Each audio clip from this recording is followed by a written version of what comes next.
35 বা 33% পেয়ে মাধ্যমিকে সাধারণভাবে পাস করেছে।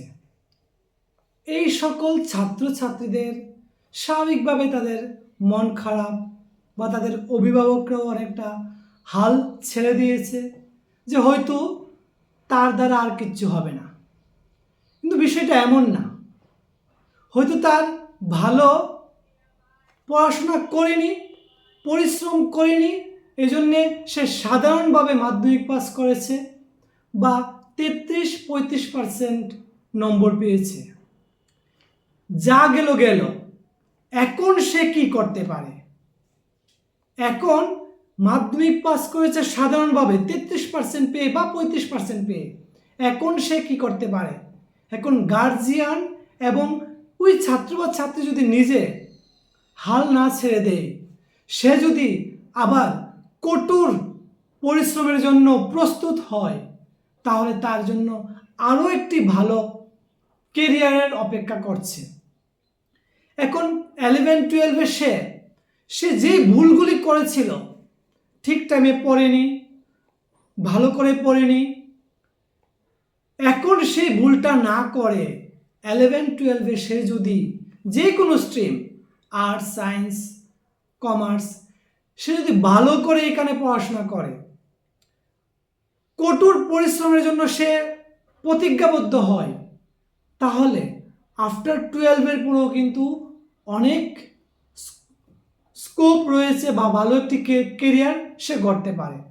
মাধ্যমিকে 33 বা 35% পেয়েও যদি কেউ চায় যে না আমি 11-12 করবো না, আমি প্রফেশনাল কিছু কোর্স করব, সে করতে পারে।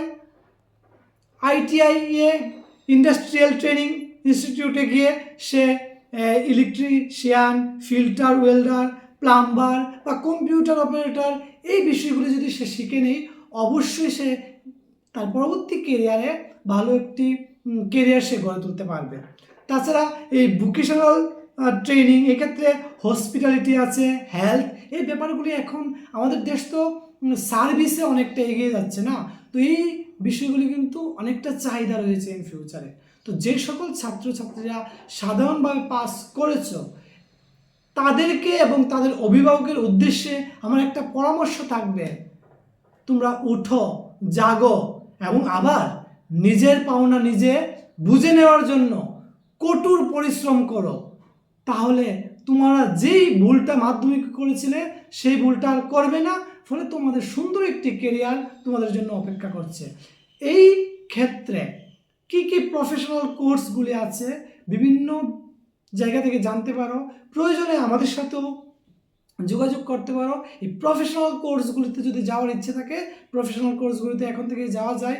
বা তুমি যদি মনে করো না আমি 11-12-এ ভালো করে পড়বো, তাহলেও কিন্তু তুমি অনেক কিছু করতে পারো।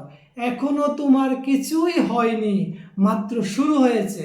সেই শুরুর মধ্যে তুমি একটু পারফরমেন্স কম করেছো, তুমি পরিশ্রম কম করেছো, তাতে মন খারাপ করে বা মন খারাপ করে বসে থাকবে না, এবং সঠিক চিন্তা করে আবার তুমি পরিশ্রমে ব্রতী হও, প্রতিজ্ঞাবদ্ধ হও, তোমার ভালো একটি ফল আসবে এবং এই ফল, ভালো ফলটাই তোমার একদিন ভালো একটা কেরিয়ার গড়ে দেবে।